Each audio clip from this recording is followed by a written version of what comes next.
One of the worst parts about doing drywall finishing and mudding is the sanding. It's hard to do. I hate doing this stuff. I knew it was going to be hard. If you hate your life, come do this for a day. Who likes that? And so if you can find a way to reduce the dust and get it done faster and easier, hey, that's a win. Yes, everybody has to sand. I don't care how good they say they are. There's always some need for sanding, especially if you're doing something like skim coating.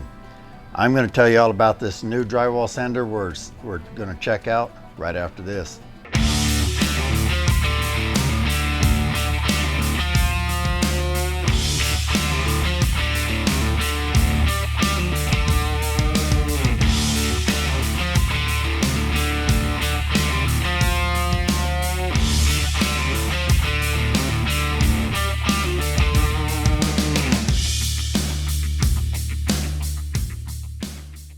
All right, what I've got here is I've been sent by a company called Bravex, this Bravex Drywall Sander. And they say this is a brand new model for them, but we're gonna put it to the test and I'm gonna tell you my honest opinion on it and some of the faults that I see with it, and basically show you the highlights, what they're trying to accomplish and all, and see if this is one you might wanna consider. So first of all, some of the features you see on this are getting to be fairly common. It's not on every unit, but like one of the ones that I do like is the ability to fold it up. So let me pop this loose. So this is one where you can fold it up and fit it into your tools a lot easier than this big bulky style. And then when you get to the job, you just latch that down. But let's talk about some of the features that they highlight. Number one is they say this is a much more powerful motor than normal, that it's going to have a lot more power for sanding, it's going to struggle less, and this has also got the fan slash blower built into it. That this style here, they put the fan and the motor all in one, and it basically blows it down here so that if you don't have a vacuum to use with it, you can hook it up to one of these bags. Now, this has been around for a while. I showed you one a couple years ago and I tested it out and it works pretty good. It trapped most of the dust. The disadvantage is it's not as efficient as a dedicated dust collection system. I'll show you what I'm using. Mine is actually, I've modified mine a little bit for this video. I've got this Porta-Cable drywall vacuum here that I've had for 25 years. And then I've got a dust deputy attached to it, because the dust deputy is a cyclonic separator and it will trap about 95% of the dust. Therefore, very little gets to your vacuum and it makes your vacuum work better and last longer without clogging. It'll go quite a long time. Actually, I've had really good results. But today I've hooked it up to my more powerful shop vac just to get a little more suction, because this thing is getting on the older side. Doesn't have quite as much suction as it used to. But that's a really good setup if you're going to use a vacuum. Use the dust deputy. Doesn't cost that much and it will make your vacuum work a lot better. And then you just empty your bucket now and then. Let me get back to this motor. They say it's a lot more powerful using pure copper and such. And it may be, I can tell you the weight of it says it's a more powerful motor. I have a Porta-Cable and a Win, at least I used to. We got robbed last fall and they stole both of those. I thought I had them. I've been looking all over and they're gone, so I guess they grabbed my drywall sanders too. Got to turn that into insurance too. Another handy feature that a lot of these are coming out with these days is this LED light. You can see it lights up all around the head. That's really handy for when you're sanding and you're looking for how it's coming out, the high spots in that. You can turn that on and off. It also has variable speed control. It goes from 1 to 6. The one thing that I found that I don't care for is where they put that. They put the light switch right here by your thumb. So you can see right here's where the light switch is, and the speed control is down here. Well, there's a trigger here with a lock button, which you can run it either way, on full time or just pulsed. But the problem is when you're running this and you want to adjust the speed, you're gripping it like this with a good grip. You can't reach that speed dial. You have to roll your hand over and you just lose control of it. So I found you have to kind of set it and turn it on and off and set it that way. To me, this should be right up here, easily accessible to your thumb. The light switch could be like over here or maybe on the other side. That's something that could be improved. It has a variable suction control down here. You see this yellow dial right here?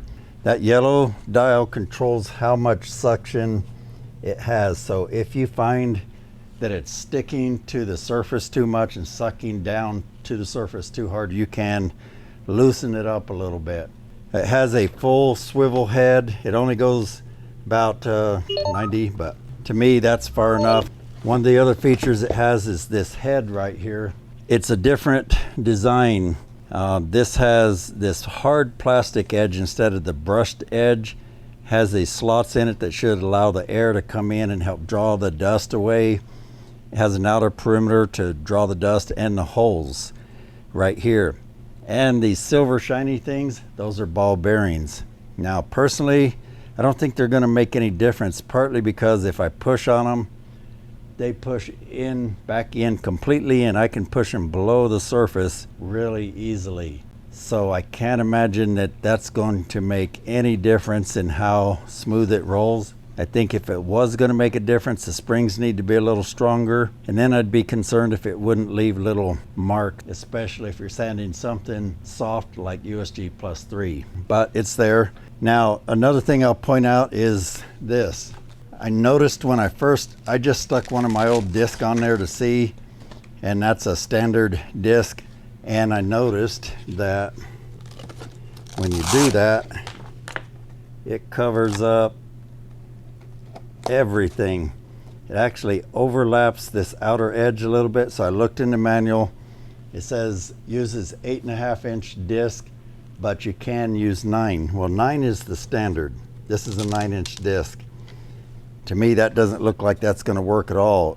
If it had holes in it, it might work a little bit, but I think you need that outer perimeter to be free, because a lot of air goes around that, and the dust that's trying to sling off to the side will go through that gap right there, and you need that. So I think 8.5 is all you can use, and you really need these holes to match up with those. So you might be stuck with buying just this style, or if you can find the right hole pattern, you could trim it down, but to me, that's a disadvantage. It really should be a standard 9-inch.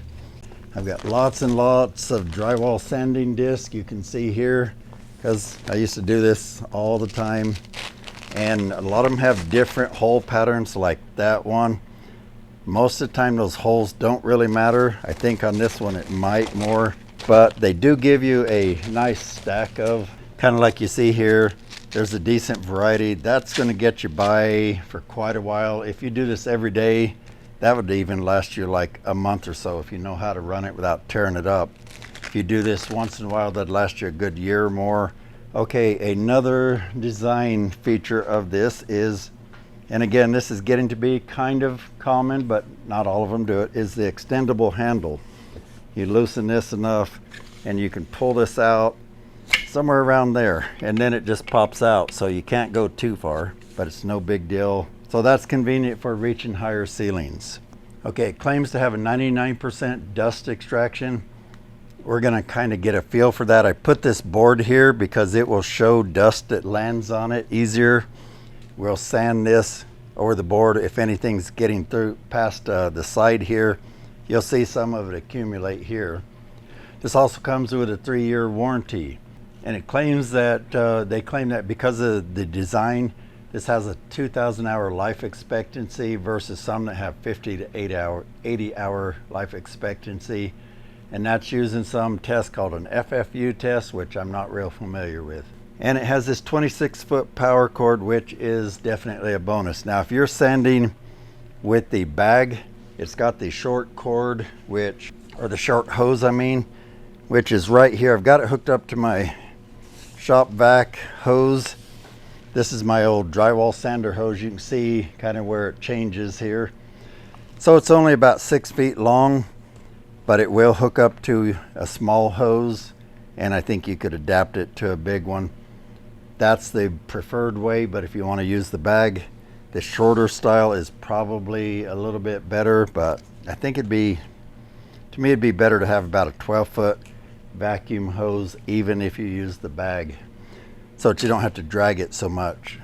Okay, one more thing about these drywall sanders is often a disadvantage is the sandpaper ends here, and you have either the brushes or this style, and you can't get very close to the wall, like in the angles, in the inside internals, as some of you call it. Well, this one has a removable clip here.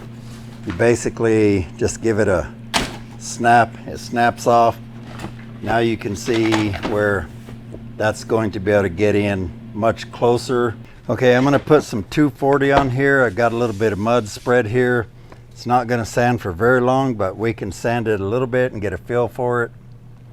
I don't have a job going right now. I don't do this very often anymore due to health reasons and the fact that my YouTube channel keeps me really busy. So I'll get all these holes lined up.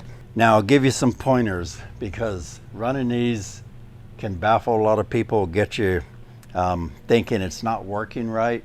If you don't run it right, you're going to have dust problems even with a vacuum. So what you want to do is you always want to put it on the surface and start the motor and start moving it at the same time. You don't want to start it up and do that.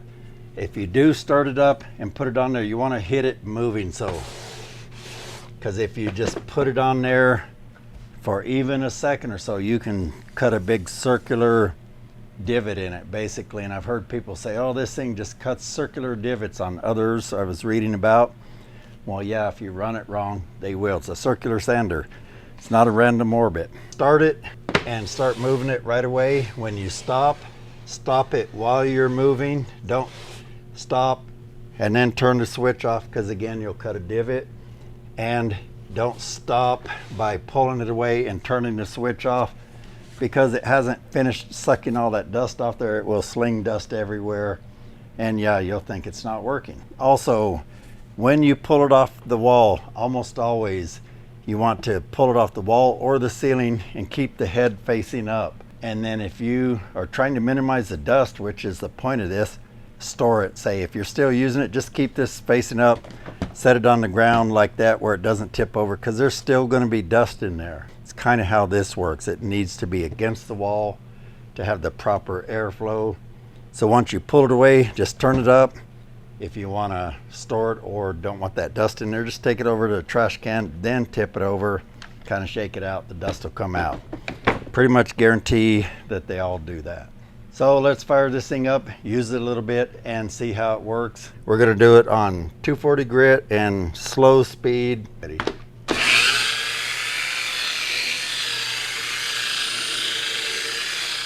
Okay.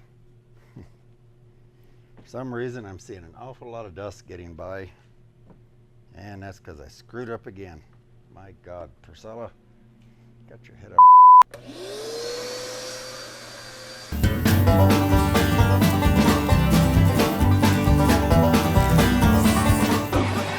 This is it, man. That's the ball of time. Here we go in round two. Round two.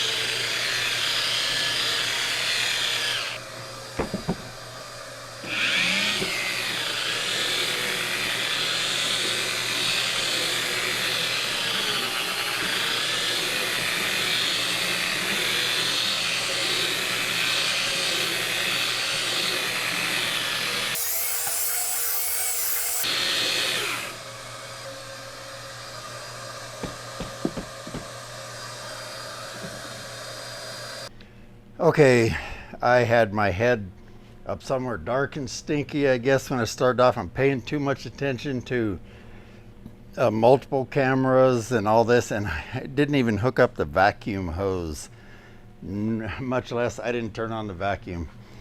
So I got that corrected.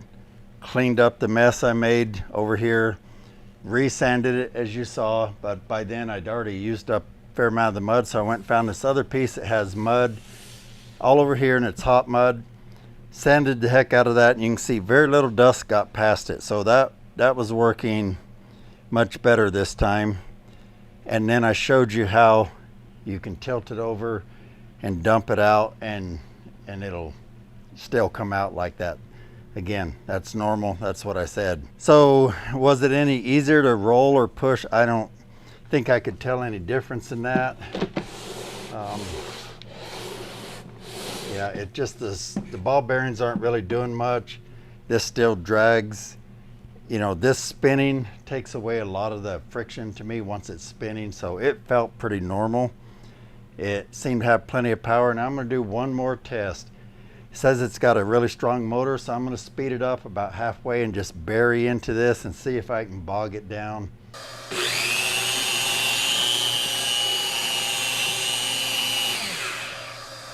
Okay, my quick and dirty test there said that the motor didn't care. It didn't even slow down a little bit. You can see I went right down past this mesh tape under there really quick, and that's with 240. Now I think if you got like my 80 grit or a 24 grit sandpaper on there, if you guys ever need to sand popcorn ceilings, one of the best grits is 24 grit. You might think it'd tear the heck out of the paper, but it's hard to actually damage the paper. If you try, I'm sure you could, but I've sanded a lot with it. 24 grit works really well, but I will tell you this, it's hard to find, and you usually have to buy like $100 worth at a time. So I bought a whole pack because you're getting like 25 at a time. So I bought the whole 25 pack for you. If you need just one or two, go to thatkiltedguysstore.com. I've got ebooks and other stuff there, but I've also got them sanding disc and 24 grit. Now with that, you might better bog it down a little bit, but I can say it did feel pretty powerful. So other than a few negatives I talked about, it seemed like a good sander. It's definitely going to save you a lot of dust on your job if you learn to hook up your vacuum and turn it on, unlike me. Yeah, I did that. I get so distracted sometimes lately. Anyway, I'm going to put a link to this right down there, right there below the video in the description if you're looking for it. And if I got any discount codes or anything, I'll put that down there for you too.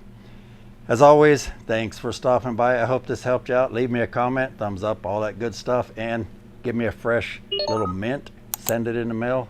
No, just whatever. Anyway, I'll see you guys on the next video. Take care, everybody.